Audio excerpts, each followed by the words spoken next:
All right, welcome back. So we're going to look at some programming in terms of the program editor. And what I'm about to show you, actually, this feature is in the MPC2 as well.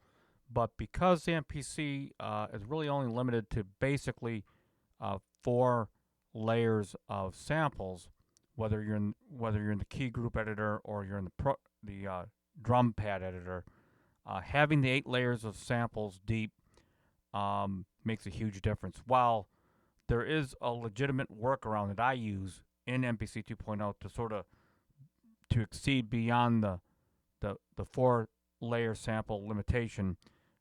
It's just far better to have it baked into the program editor, of course, in 3.0. So what I'm about to show you, the basic principles apply as I'm going to show you this in 3.0, but they apply in 2.0 as well. All right, so in the drum program specifically, so I've got a sample per pad.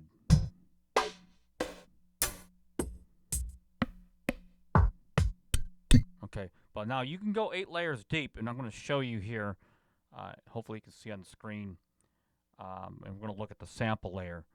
Okay, so as you can see here, there's 1, 2, 3, 4, 5. There's 8 layers. Okay, like I said, this is really sort of the cool part about 3.0 that sets it apart from 2.0. And so now these 8 layers can be addressed in multiple different ways. They don't have to be. They can be stacked on one another, like a layer literally, or they can be rotated through velocity windows. So imagine 8 different velocity windows, so that if you press a pad harder or softer, you're going to get a different sample. Or they can be rotated through. And today I'm going to show you the sort of the byproduct of having them rotated through. So this feature, like I said, exists on MPC 2.0. So you have this thing that says cycle, velocity, and the random. And that's right here. And this is how you can set each pad individually to have a different setting, for example. So in this case, in this kit, I've got the 8 samples that I've assigned to this pad, or to all these pads actually. I have them set up so that they cycle through sequentially from first sample to the 8th sample, because like I said, there's 8 layers, as you can see. Okay, so it's going to sample through all 8 layers when I press a note. So if I press this 8 times, it's going to go through all 8. 1.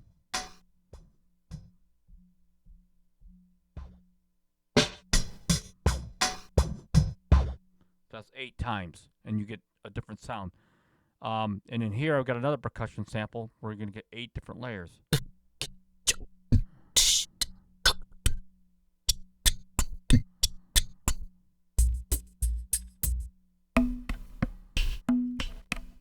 Okay, so as you can see, just this alone, if you sample properly, or if you sample strategically, you can get some pretty cool results out of it. I mean, so check this out.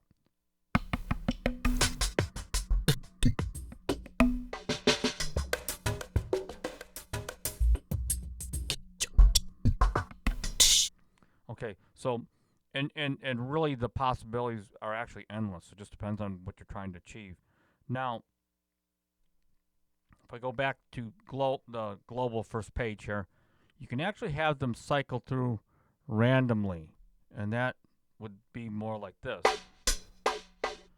and it's in any order.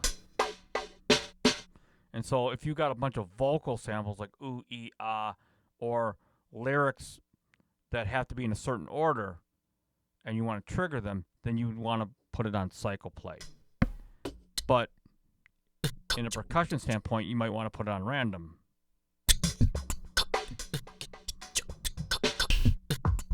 Okay, now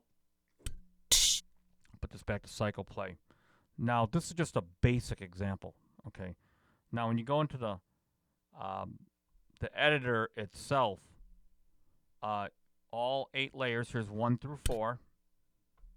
and here's 5 through 8. So each layer has its own tuning level, and so forth and so on. Of course, you can address this by putting edit all layers, and then any tweak that you might make to anything will affect layers 1 through 8 per pad.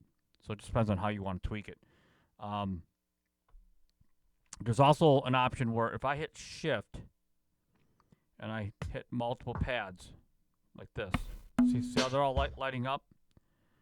That makes it so anything that I have that I change on here is going to affect all 6 of these instruments.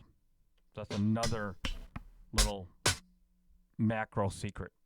Okay, so if I wanted to take these two and pan them or whatever I do is going to do on both pads. It's going to affect both pads on that particular layer. And if I hit all layers like this, they all go down, even on this pad and this pad. All right. And so we'll take that off for now. Hit shift and deselect. Now I'm back to the one pad. Okay, so now moving forward, if I go to a regular drum kit, this is a new one I'm working on called Fat Girl.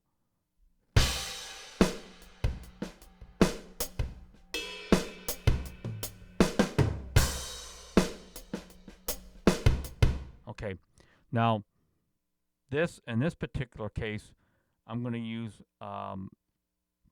another feature that you can access in the edit page on the global page, and that's pad linking. So pad linking is in a lot of programs. It's like it's in the machine, and it's also in here. Now they call it simultaneous play, which is this column right here.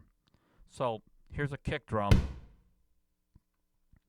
and if I want to link this kick drum, I can have up to 4. This is kind of where it's a little different than the machine. I can have up to 4 different pads linked to this pad. So if I want to take the hi-hat that's on pad number 5 right here, I can link that to bank A, pad number 5. And so whenever I play this kick drum now, it's actually going to also trigger the sample or the instrument that I have programmed to pad number 5. So you can hear that now. So now it starts to get pretty interesting because instead of just fattening a drum sound, I'm actually functionally changing the actual instrument itself. Because if I'm going to do some finger drumming, instead of doing, now I've got this sound here also being triggered here. So it gives my hands a little bit of freedom.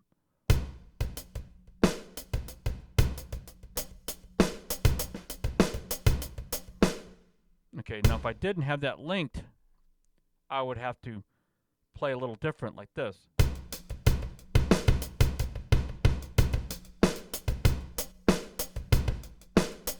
Okay, so the combinations and the creativity and how you implement it is pretty endless. Let's go one step further. All right, so I've got a kit here for this demonstration today called EXP drums, and that's the percussion kit and the Fat Girl kit combined together as one kit. Okay, so it's one kit. So all the samples live within the program now. And I did this so that I can show you how to link some different combinations up. So if I go to Program Edit, okay, so I've got this pad here linked to some of the multi-percussion that you heard in the other key group, pad group instrument. So I've got pad 10, B10, and B06. So B10 is this, and B06 is this.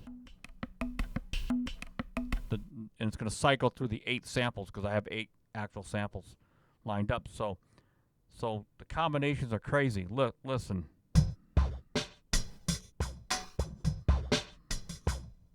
Now I'll go play the kick drum with the 2 linked samples. Right? Regular drum sound.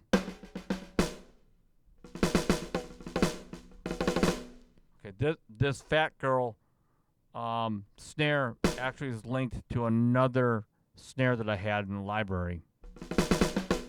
So it's a fat, even more of a sort of a fatter snare, different characteristic produces.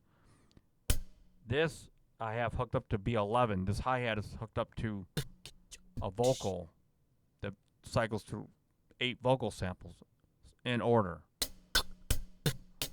So what that gives me is the ability to sort of almost like have Styles RMX type of sound, but then I control it instead of a randomized pattern.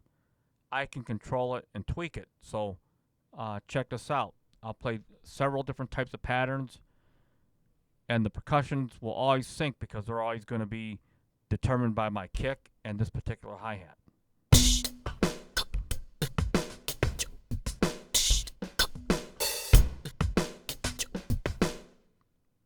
Okay, so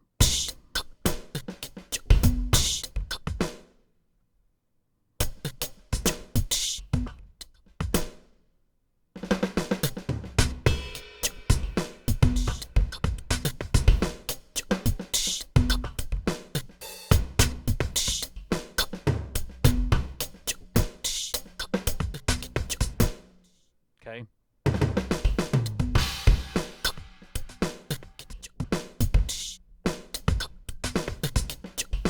Okay, and going back to the editor, if I go back to the editor and then we look at some of the velocities, this goes back to what I had showed you earlier, that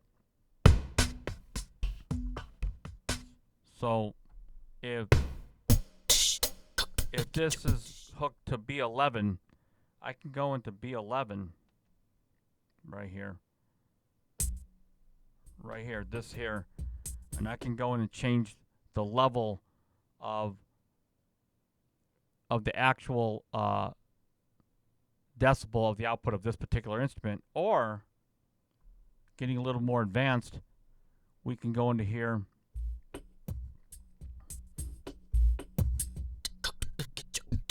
right here, and I can change just the level of any one of these 8 samples.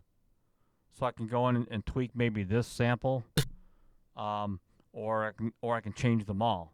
Okay, so you've got options. You can tweak any individual of the 8 samples that I have here, and this is the MIDI volume, by the way. Or I can choose to affect the actual output of the actual instrument collectively, and that would be done through this right here. So check this out.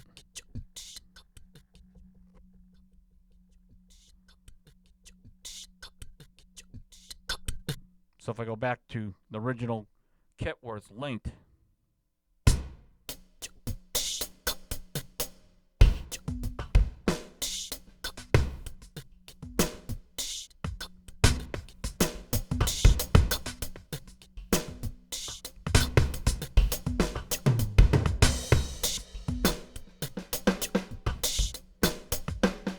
so imagine you could, and remember, you can have up to 4 different simultaneous play instruments linked. So I could have up to 4 pads linked, which is pretty unique actually. And so I just have it on these 2 pads, but you can link other pads to different things. So it's pretty endless. I see it more as a performance tool for recording.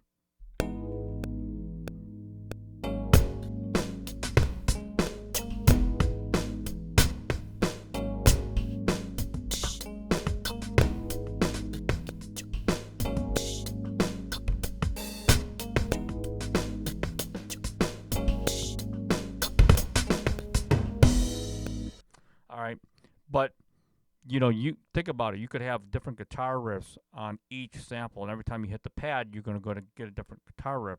So it's really limited, really, to your own imagination. Now the MPC 2.0 unfortunately only has 4 layers, and so I call it round robin, but the layer play is only limited to 4 different samples, and that's more, in my opinion, limiting depending on what you're doing.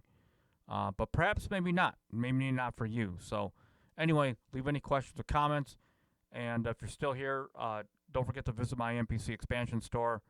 I've got some pretty cool expansion packs. Pretty much what I use predominantly for all my productions is the sounds from these expansion packs that I created. Any questions or comments? Until next time, peace out.